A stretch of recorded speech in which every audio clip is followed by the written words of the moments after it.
وہ سجدے میں گر کر روتا رہا تھا۔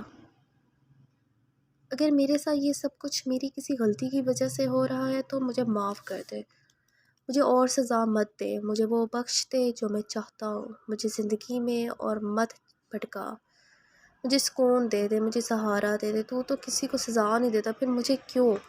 میں نے تو زندگی میں کبھی کسی کو تکلیف نہیں دی، میں تو ساری عمر دوسروں کے لیے آسانیاں پیدا کرتا رہا ہوں، میں تو ساری عمر اپنے ساتھ زیادتیاں کرنے والوں کو معاف کرتا رہا ہوں، میں نے تو کبھی کسی زیادتی کا بدلہ نہیں لیا، پھر تو میرے لیے آسانیاں پیدا کیوں نہیں کرتا؟ تو مجھے معاف کیوں نہیں کرتا؟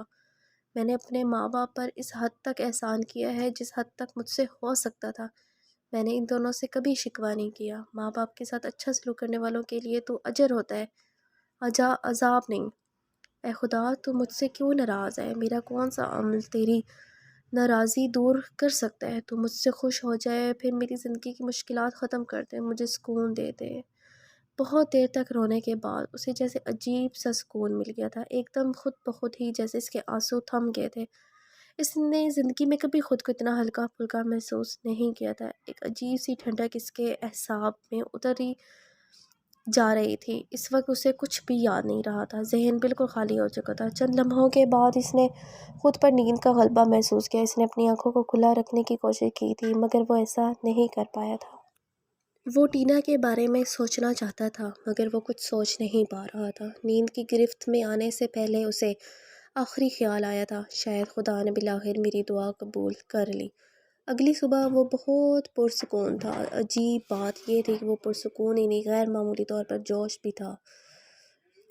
اس نے اندازہ لگانے کی کوشش کی تھی وہ کتنے عرصے کے بعد ٹینا سے مل رہا تھا۔ اس نے ذہن میں سب کچھ دہرایا تھا، اسے ٹینا سے کہنا تھا۔ اس کے بتائے ہوئے وقت پہ وہ پارک پہنچ گیا تھا، وہ گیٹ پر اس کا انتظار کر رہی تھی۔ ہدایت بہت دیر تک اس کے چہرے سے نظر نہیں ہٹا سکا، وہ اسے لے کر ایک بینچ پر آ کر بیٹھ گئی تھی۔ میں آج تم سے سب کچھ صاف صاف کہنے آئی ہوں، مجھے زندگی میں کبھی بھی تم سے محبت نہیں رہی۔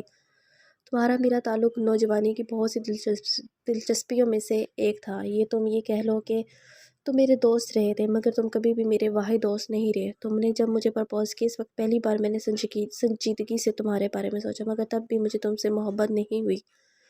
میں نے سوچا اگر اپنا کیریئر بنا لیتے ہو تو زندگی گزارنے کے لیے ایک اچھے ساتھی ثابت ہو سکتے ہو۔ تم ایک اچھے خاندان سے تعلق رکھتے ہو، تمہاری پاس اچھی خاصی دولت تھی، ہینڈسم تھے اور ہمارے کلاس کے لڑکوں کے برعکس بہت سلجھے ہوئے تھے۔ تم فلرٹ نہیں تھے، تعلیم میں بھی بہت اچھے تھے، میرے پیرنٹس کے لیے تم ایک اچھی چوائس ہو سکتے تھے، مگر تب تم نے حماقتیں کرنی شروع کر دی۔ بہت اچھے تھے میرے پیرنٹس کے لیے، اپنی ممی کے زخمی ہونے پر تم نے پاکستان شفٹ ہونے کا فیصلہ کر لیا، تم باہر کے بجائے یہاں پڑھنا چاہتے تھے۔ میں نے سوچا میں تمہیں سمجھا لوں گی، تم وقتی طور پر ایموشنل ہو رہے ہو، بعد میں ٹھیک ہو جاؤ گے، مگر ایسا نہیں تھا۔ پھر تمہارے پاپا والا حادثہ ہو گیا، تمہاری ممی پر اس معاملے میں انوالو ہونے کے الزامات لگنے لگے، اخبارات میں تمہارے پاپا کی دوسری بیوی کے بیان آنے لگے، جائیداد پہ کیے جانے والے جھگڑوں کی تفصیلات اخباروں میں چھپنے لگی، تمہاری ممی کے مختلف لوگوں کے ساتھ سکینڈلز کی تفصیلات سامنے آ گئیں۔ پہلے جنہیں صرف